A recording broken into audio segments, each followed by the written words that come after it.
In the United States, at 36 weeks, it is the standard of care that you are checked for GBS, group Beta Strep. That's right. Today we are talking about bacteria. Look at these cute little guys. Somebody gave these to my daughter for her birthday. I don't think either of these looks like Beta Strep, but we're talking about Beta Strep, how they check for it, why they check for it, and what it can be, why it's a problem. Let's get going. And yes, I've actually been a nurse long enough that they just started doing GBS testing, and honestly not on every patient when I started in labor and delivery, which is in 2001. So I have seen this come to fruition during my nursing career, and now it is just a standard of care. And yes, there is a ton of misinformation out there online, and I've really had to research as to why we do what we do, because I know it is not the same across the pond, as they say.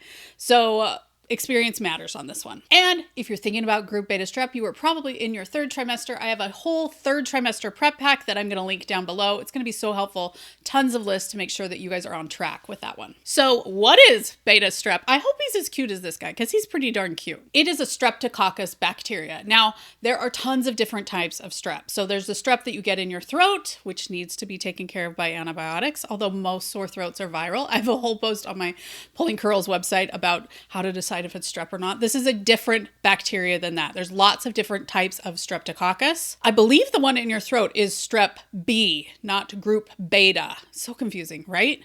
And it is found in the birth canal and the rectum of healthy pregnant individuals. That's right. I said healthy. I've had so many partners come in thinking, do we have an STD? Is that what's going on here? And it is not an STD at all. It is a very normal bacteria that would not be problematic for you or I any other time of our life. Now, somehow researchers figured out that many of the babies in the NICU were actually colonized by this bacteria. So they figured out that babies who were birthed through this bacteria may end up having issues, or they were more rates of them having bigger issues that put them in the NICU. And so in the United States, we check for group Beta Strep, otherwise known as GBS. Most people just call it GBS. And then we treat mom in labor and delivery. Okay, so first off, how do they do the test? Well, they have a big Q-tip. Now, some providers I hear allow patients to check themselves. So the Q-tip just goes in the first part of the birth canal, and then you actually are going to want to swoop around the rectum, which is where the poop comes out. And you can do it yourself in the office, although a lot of people would probably even prefer to have their provider do it to make sure that they're doing it correctly and that we get the results that we need. And again, the provider does it the exact same way. Usually your feet are up in the stirrups, and they do it around 36 weeks. And a lot of times at the same point in time, they'll ask you if you want to have your cervix checked. Completely up to you. A totally different thing than group Beta Strep. But for a lot of people, because they're already sitting there with their legs up in the stirrups and they've been a little bit curious, they might want to have their cervix checked at that same time as well. Now, why at 36 weeks?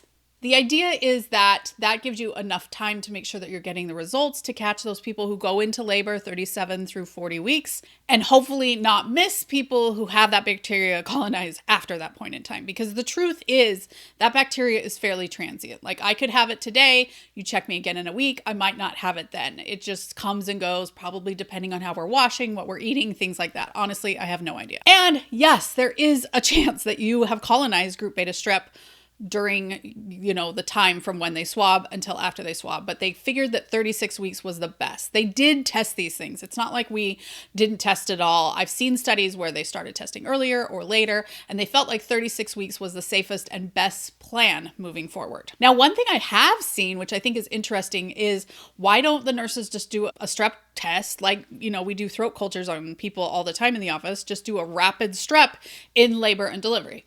I don't know why we don't do that. It seems like a really good idea.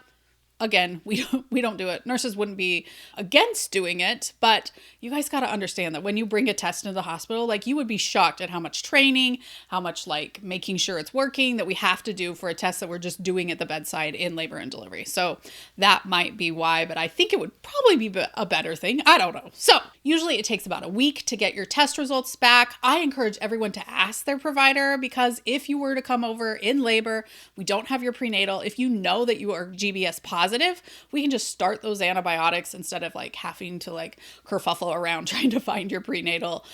We could be, wasting that time that we could be getting those antibiotics in if you were in pretty quick labor. By the way, this is a whole post on my website. So if you're wanting to learn more, I'm going to link that post down below. Now, I get this question a lot. Is group beta strep an STI or an STD? I hope I've already confirmed it for you, but it is not a sexually transmitted disease. Again, this is very normal bacteria. We could have it at any point on our bodies. Remember, we have lots of bacteria all over our bodies. So it's not something that we need to treat normally, just in those few hours right before delivery. Okay, so your GBS comes back positive. What ends up happening then? The standard of care is to give you antibiotics 4 hours prior to baby coming out. So for most people, that's usually we try and get it started when your water breaks or when we feel like you're actively progressing in labor.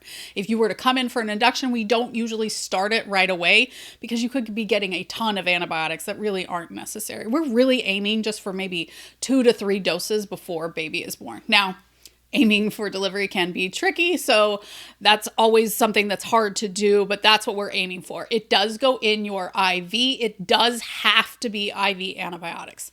I know I've had a lot of people say, why can't I just take oral antibiotics before that?